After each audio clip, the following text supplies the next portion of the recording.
The desert wind carried a strange silence that morning, a silence too still, too perfect. The kind that comes before something big changes. Luke Carver guided his horse along the ridge, the sun climbing behind him like a torch, lighting his path. He'd ridden 3 days through dust and heat, past canyons and ghost towns, to get here, to an abandoned mission, rumored to hold what no man dared to claim.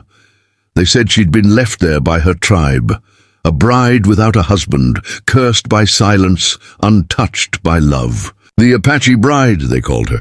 Every man who'd tried to approach her had ridden away with fear in his heart, as though she carried something unholy behind her veil. Luke didn't believe in curses. He believed in scars, the kind life left behind after taking too much from a man, and he had plenty of his own.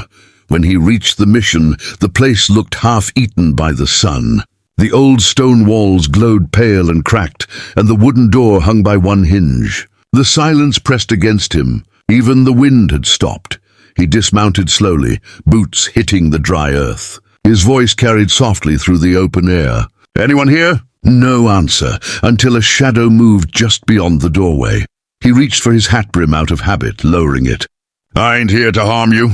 The figure stepped out. She was tall, her posture proud but weary. A long veil of woven cloth covered her face, trailing down past her chest. Her dress, once white, was faded and dust-stained. But it wasn't her clothes that caught him. It was her stillness, like the desert itself had shaped her. "You're the one they call the Apache bride," he said quietly. She didn't answer, only a faint nod. He sighed. "Name's Luke Carver, rancher, got land south of Red Mesa. Heard you might be needing a place to stay." Nothing. Just the faint lift of her chin, the wind brushing her veil slightly. Luke shifted, uncomfortable under her silence. "Can't promise much. Just land, work, and peace. 3 things most folks forget to be grateful for." Still she said nothing. Then softly she raised her hand, a single finger, and pointed to his horse. "You want to ride?" He guessed. She nodded. He frowned. "You trust me enough for that?" Her veil fluttered, and for a second he thought he saw the curve of a smile beneath it. He helped her mount, steady and respectful. She sat tall in the saddle, her hands gentle on the reins. He swung up behind her, careful not to touch her more than needed. And together, under the burning sun, they rode away from the mission, the place that had kept her prisoner in silence. The ride was long, and the air shimmered with heat. Luke tried to make conversation, but her silence stayed between them like glass. Only once did she speak, voice soft as wind through grass. "Why did you come?" He looked over, surprised. "Heard tell you needed help. That's all?" He nodded. "Ain't that enough?" She looked ahead again. "Men don't come for kindness. They come for what they can take." He didn't answer that. He couldn't. When the ranch came into view, the land spread wide like a golden sea. The fences stretched far, and a few cattle grazed near the creek. It was lonely but alive, just like him. He dismounted, then offered her a hand down. She hesitated before taking it. Her hand was small, cool, trembling just slightly, not with fear but something like memory. "You'll have your own space," he said, leading her toward the small cabin near the barn. "Ain't much, but it's quiet." She paused at the door. "Quiet is fine."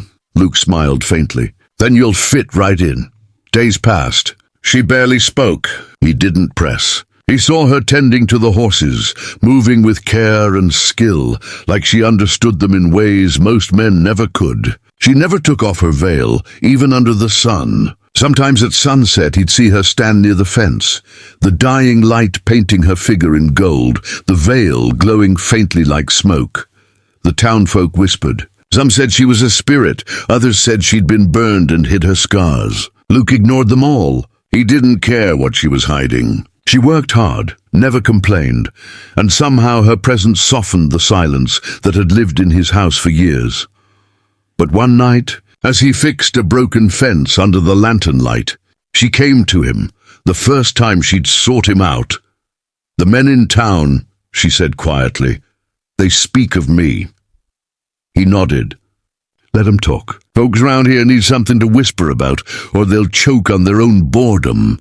Her voice trembled. "You're not afraid?" He smiled, hammering another nail. "Afraid of what?" Of what I am.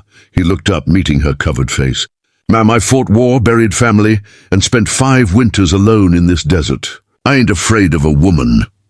For a second, the air changed. A sound, half laugh, half sob, slipped through the veil. She turned to leave, but he stopped her gently. You don't have to hide from me. Her voice shook. You wouldn't say that if you knew. Maybe, maybe not. But I ain't the kind to judge a person by what's covered. She looked at him for a long time, then walked away. That night, Luke couldn't sleep. The moonlight touched her window across the yard, pale and still. Something inside him stirred, not desire, not pity, something older, a wanting to understand, to know the truth of her silence. By the next morning, things had changed. She moved differently, lighter, freer, almost like she'd decided something in the night. At breakfast, she set a plate in front of him and said quietly, "Thank you." He looked up, surprised. For what? For not asking what lies beneath. He smiled faintly. If you ever want to tell me, I'll listen. If not, I'll still be here come sunrise. She met his eyes through the veil. You shouldn't say things like that. Why not? Because you'll mean them, he chuckled. I reckon I already do. The sunlight streamed through the window, warm and golden. For the first time, she didn't turn away from it. That evening, a storm rolled across the plains, sudden, fierce and wild. Luke ran out to pull the cattle into shelter, rain slicing through the air. When he came back, soaked to the bone, she was waiting on the porch. Inside, she urged. I'm fine. You'll catch fever. He laughed. It can't be worse than the one you've given me. She blinked under her veil, confused. What do you mean? He hesitated and then softly, I ain't thought of anyone like this in years. The storm cracked overhead. Thunder rolled, shaking the porch. She stepped closer, the rain soaking her dress. You don't even know me, she whispered. He met her gaze. Then let me. Her hands trembled at her sides. Then slowly she reached for the veil. Don't, he said gently. You don't owe me that. Her voice was barely a breath. I need you to see. The fabric fell away, slow as dawn. The rain hissed against the ground. And in that moment, Luke forgot to breathe. She wasn't cursed. She wasn't scarred. She was beautiful, achingly, painfully beautiful, but her face carried a mark of something deeper. One side bore faint traces of burns, healed long ago. But her eyes were alive, fierce, full of light. This is what men couldn't love, she said, trembling. This is what made me a ghost. Luke stepped forward, the rain dripping from his hat brim. He lifted his hand, hesitated, then touched her cheek gently. They were fools, he whispered. Her breath caught. You don't pity me? He smiled softly. You think I see damage, but all I see is proof you survived. For the first time she smiled, real and raw. The storm softened, the rain turning to a drizzle, and sunlight broke through the clouds behind them. The next morning broke bright and warm, sunlight spilling across the ranch like a promise. The storm had left everything shining, the soil dark, the air sweet, and the creek full again. Luke stepped outside, the boards creaking under his boots, and saw her by the fence, brushing down one of the horses. The veil was gone. Her hair fell loose around her shoulders, dark and glinting in the sun. For a moment he just watched her. The way the light touched her face, the same face that others had turned from, made his chest ache with something he hadn't felt in years. She turned, catching him looking. You should stop staring, she said softly, though a smile tugged at her lips. He tipped his hat. Hard to, with the sun hitting like that. She rolled her eyes, but he saw the color rise in her cheeks. You talk like every cowboy with a secret wish. Maybe I just learned to say what I mean. She didn't answer, but her smile lingered as she went back to work. As days passed, something changed in the air around them. The ranch, once silent as a grave, felt alive again, filled with the rhythm of work, laughter, and the kind of quiet that meant peace. Not loneliness. Her name, he learned, was Naya. It meant renewal in her tongue. Fitting, he thought. Because since she came, it felt like the land itself had begun to breathe again. Naya proved strong, not fragile like people had whispered. She fixed fences, carried water, and tamed a horse that no man in town had dared ride. When she moved, she did it with a grace that came from surviving the desert, from knowing how to read wind and sand and silence. One afternoon, as they worked near the corral, Luke said quietly, "You ride better than most men I've known." She smiled faintly. "I had to." "The desert doesn't forgive weakness," he nodded. "Neither does this world." Naya glanced at him. "You've known loss too." He said nothing for a while. "Then my wife and son, fever took 'em years back." She lowered her gaze. "I'm sorry," he shrugged. "Ain't your sorrow to carry." "But I understand it," she said softly. "Grief has a language all its own." For a long time, neither spoke. Only the wind moved, warm and dry, carrying the scent of sage and horses. Then Naya looked at him again. "Maybe that's why we met. Two souls the world forgot." Luke's chest tightened. He looked at her, really looked, and realized how right she was.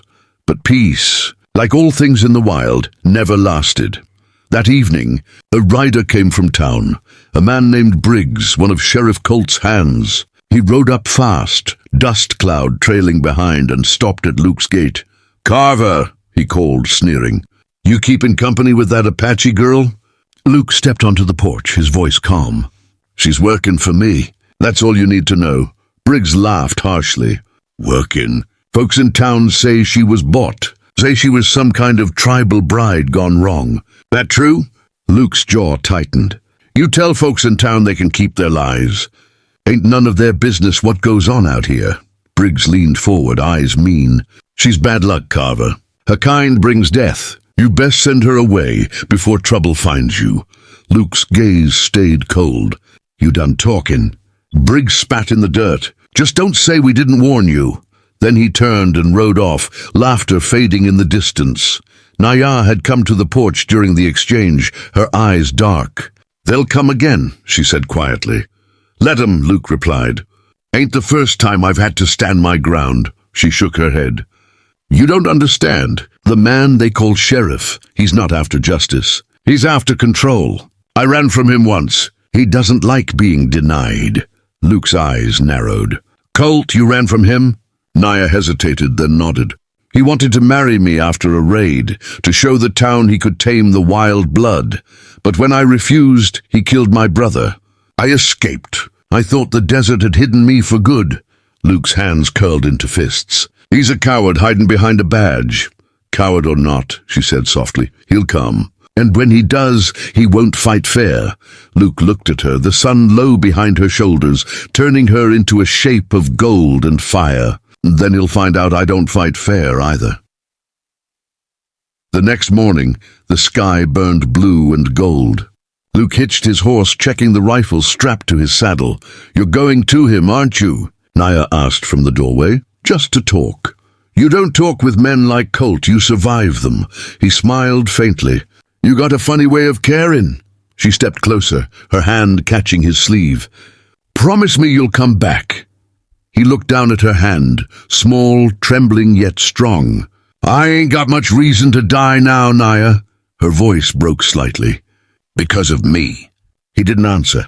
Instead, he leaned down and pressed his forehead gently to hers. "Because someone's got to make sure the world learns to see you right."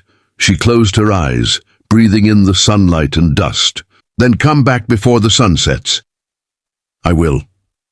And then he rode off, the horse's hooves kicking up gold dust behind him. When Luke reached town, the people stared. Whispers followed him down the boardwalk. "Apache woman. Cursed rancher. He's lost his mind." He ignored them all and pushed open the saloon doors. Sheriff Colt was there, boots up on the table, cigar smoke curling in the air. His eyes, cold and mean, found Luke at once. "Well, look what the desert blew in," Colt drawled. "You heard you been keeping a wild one on your